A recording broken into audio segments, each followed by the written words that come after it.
Hi everyone. अगर आप UPSC 2026 के लिए प्रिपेयर कर रहे हैं तो एक बात क्लियर कर लीजिए, सीसेट अब सिर्फ एक क्वालिफाइंग पेपर नहीं रह गया है, it has become the ultimate eliminator. हर साल हम देखते हैं कि ब्रिलियंट कैंडिडेट्स जीएस पेपर 1 तो क्लियर कर लेते हैं, लेकिन अस मैजिक नंबर 66.67 तक नहीं पहुंच पाते। आज हम डिकोड करेंगे 2026 के लॉजिक ट्रेंड्स को, ताकि आपका प्रीलिम्स क्वालिफिकेशन सिक्योर हो सके। सबसे पहला trend, the logic shift. UPSC अब डायरेक्ट पजल से हटकर एनालिटिकल लॉजिक की तरफ मूव कर चुका है। इसका मतलब अब सिर्फ फॉर्मूले रटने से काम नहीं चलेगा। अब क्वेश्चंस आएंगे स्टेटमेंट बेस्ड, जैसे अजम्पशंस, कंक्लूजन्स और course of action. UPSC check कर रहा है कि क्या आप एक एडमिनिस्ट्रेटर की तरह कॉम्प्लेक्स सिनेरियोज को एनालाइज कर सकते हैं। So stop memorising and start analysing the context. Next, let's talk about the low hanging fruits. अगर आपको सिलेक्शन सिक्योर करना है तो इन 3 टॉपिक्स पर कमांड होना मैंडेटरी है।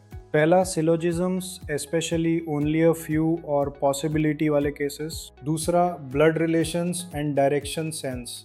ये मॉडरेट डिफिकल्टी के होते हैं लेकिन एक्यूरेसी 100% देते हैं। और तीसरा, कोडिंग डिकोडिंग। 2026 में पैटर्न्स थोड़े कॉम्प्लेक्स होंगे, so practice mixed alpha numeric series. अब आते हैं सबसे बड़े ट्रैप पर, डेटा सफिशिएंसी। 2050 और 2025 के ट्रेंड्स बताते हैं कि इसका वेटेज बढ़ रहा है। यहाँ एक प्रो टिप याद रखिए, आपको पूरा आंसर कैलकुलेट नहीं करना है, आपको सिर्फ ये चेक करना है कि दिए गए स्टेटमेंट्स आंसर निकालने के लिए सफिशिएंट है या नहीं।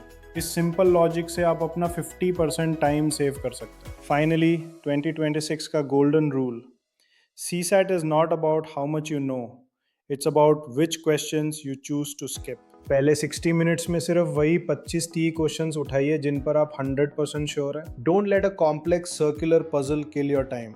रिमेंबर, आपको टॉपर नहीं बनना, सिर्फ क्वालिफाई करना है। स्ट्रेटेजी सिंपल है, master the basics, avoid the traps और नेगेटिव मार्किंग से बचिए। अगर आप इन ट्रेंड्स को फॉलो करेंगे तो 66.67 मार्क्स क्रॉस करना कोई बड़ी बात नहीं होगी।